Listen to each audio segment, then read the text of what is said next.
Bonjour à tous.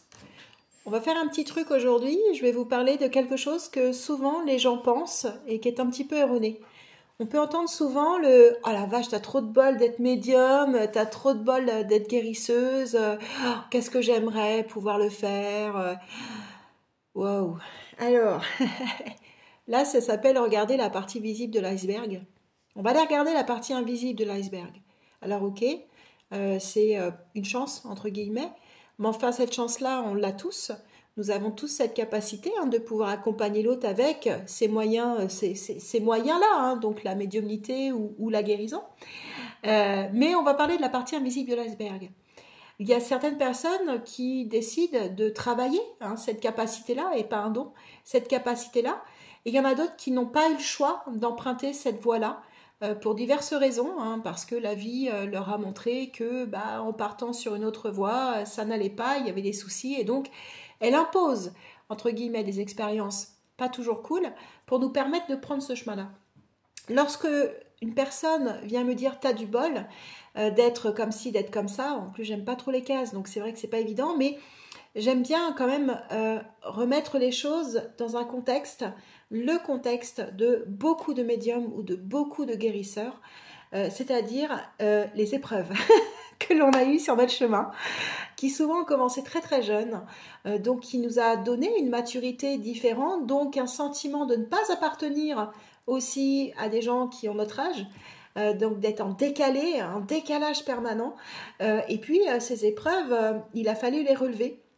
Il a fallu se relever très souvent. Ce ne sont pas des petites épreuves. On peut avoir des épreuves comme la maladie qui nous tombe dessus, ou la perte d'être cher très très tôt dans notre vie, voire même des attaques psychiques qui ont été très puissantes très jeunes. À la différence, c'est vrai, d'autres personnes, c'est que il y a ce que l'âme a pu et a su conserver en elle de ses expériences passées, qui fait qu'il faut aller à l'intérieur chercher tous les outils. Et c'est ces expériences un petit peu moins chouettes qui nous permettent d'aller chercher à l'intérieur. Et puis la partie aussi qu'on ne regarde pas toujours, c'est quand on reçoit des informations, que ce soit au niveau de la médiumnité, on va dire, pas forcément avec les défunts, qu'on s'entende bien, mais aussi du guérisseur que nous pouvons être. Eh bien, parfois on reçoit les informations en amont et dont on n'a pas le droit d'évoquer avec quiconque. Pourquoi on reçoit ça? J'ai mis des années à comprendre. Mais voilà, on reçoit ça, c'est qu'il y a une raison. Et très souvent, on ne veut pas y croire, ou parfois on y adhère avec les émotions purement humaines que nous devons vivre en amont et dans le silence. Et c'est ça qui est dur, parce qu'on n'a pas forcément le droit d'en parler.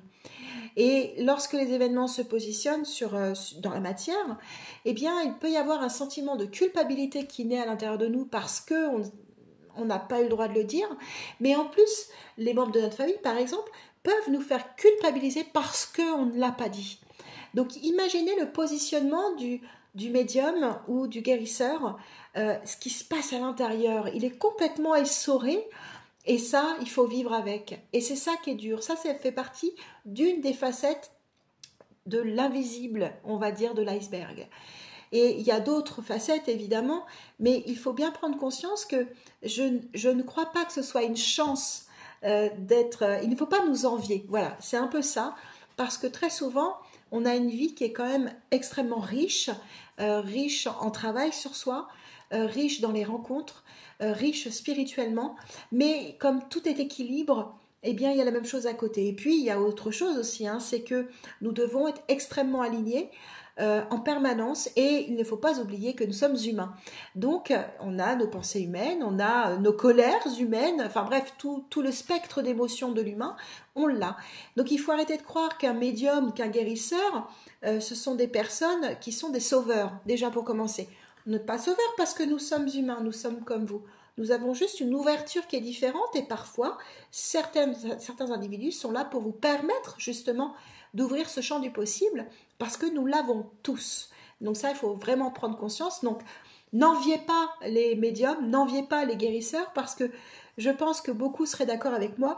Nous ne voudrions pas vous passer notre vie parce que nous vieillissons très vite, parce que nous avons aussi des épreuves qu'il nous faut relever, des émotions en plus qui sont souvent exacerbées, donc il faut les rectifier. Bref, en revanche, il est vrai que nous avons une chance incroyable, c'est que nous savons intimement, profondément, que nous ne sommes jamais seuls. Et ça, c'est ce que nous devons vous diffuser. C'est ce que nous devons peut-être tenter de vous permettre d'expérimenter. Nous ne sommes jamais seuls. Et nous savons que la vie ne nous veut aucun mal. Donc c'est juste des expériences qui sont là peut-être aussi pour nous rendre de plus en plus meilleurs. Et puis on sait aussi que très souvent, c'est lorsque l'on va au fond de nos émotions que l'on trouve vraiment la vraie émotion et celle qui va tout transmuter. Voilà, donc s'il vous plaît, lorsque vous voyez un médium, vous rencontrez un guérisseur, ne l'enviez pas, euh, il reste humain, il n'est pas un sauveur, il est juste là pour vous accompagner, pour vous aider à vous aussi être à l'écoute de vous-même. Très bonne journée à tous, à bientôt.